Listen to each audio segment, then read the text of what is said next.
I've been rapping since 1985, and it's a very, it's a weird story how I became a rapper.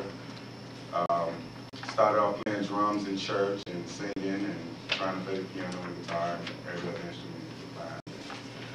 LL Cool J was my first influence to get on the mic. But I was already a poet, so I already had the hand to rhyme words and make all these crazy cadences and stuff like that. So eventually, my first rap was about the Bears winning the Super Bowl. Nice. Yeah, the Super Bowl show. 85.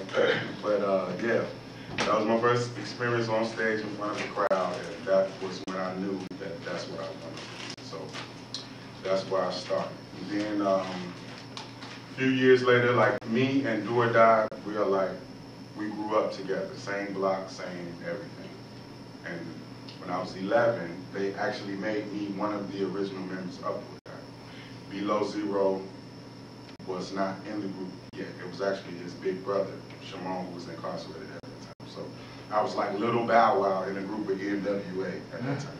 So that was our original factor. So how old were you at that time? I was 11, teetering on 12, around that age. So that was, it was weird. We did a few shows, we made albums together and stuff like that, but none of them ever got released at that time.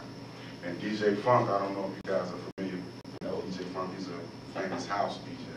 He was our producer.